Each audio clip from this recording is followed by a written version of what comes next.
सूर्य हमारे solar system का केंद्र बिंदु है। हमारे सोलर सिस्टम का लगभग 99.86% मास सिर्फ सूर्य के पास है। सूर्य के पास इतना मास होने के कारण ही इसका ग्रेविटेशनल फोर्स हमारा अर्थ और 7 अन्य प्लैनेट को अपने ऑर्बिट में बनाए रखता है। अगर हमारे प्लैनेट्स में से कोई भी एक सूर्य की परिक्रमा करना बंद कर दे तो सूर्य का ग्रेविटेशनल पुल उसको अपने अंदर समा लेगा। सूर्य का आकार इतना बड़ा है, इस बात का अंदाजा आप इस बात से लगाइए कि इसमें 13 लाख प्लैनेट अर्थ समा सकते हैं। क्या आपको पता है इतना बड़ा हमारा सूर्य किन धातुओं से मिलकर बना है?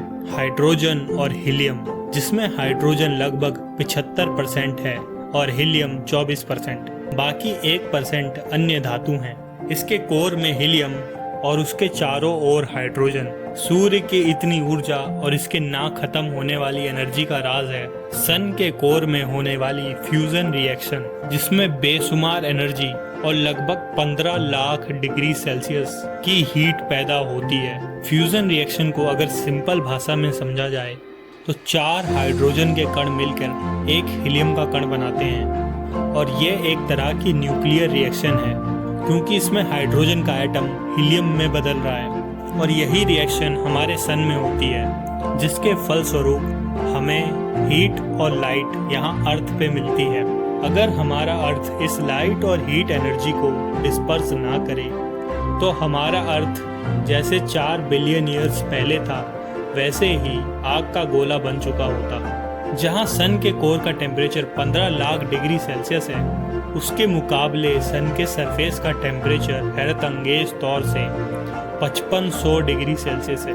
साइंटिस्ट ने इसका रीज़न जानने के लिए रिसर्च की तो मालूम ये चला कि सन के कोर से हीट और लाइट एनर्जी को उसके सरफेस तक जाने में मिलियंस ऑफ ईयर्स का वक्त लगता है, जिसके रास्ते में सन के अंदर radio active zone, convective zone और फोटोस्फीयर से गुजरते गुजरते कंटिन्यूअस रेडिएशन और कन्वेक्शन के कारण सरफेस पर उसका तापमान 5500 डिग्री सेल्सियस ही रह जाता है। अब यहाँ पे एक हैरान करने वाली बात सामने आती है। जैसे ही सूर्य के सरफेस से हम आगे बढ़ते हैं, हमें सूर्य का एटमॉस्फेयर दिखता है, जिसको क्रोमोस्फेयर भी कहते हैं, जिसके अंदर फिर से सूर्य का टेम्परेचर कई लाख डिग्री सेल्सियस तक पहुंच जाता है। साइंटिस्ट्स इस फिनोमिना को कोरोनल हीटिंग प्रॉब्लम भी कहते हैं। अब इस सडन राइज इन टेम्परेचर का राज आज भी साइंटिस्ट के लिए मिस्ट्री बना हुआ है, जिसका जवाब आज भी साइंटिस्ट ढूंढ रहे हैं। सन से लाइट एनर्जी को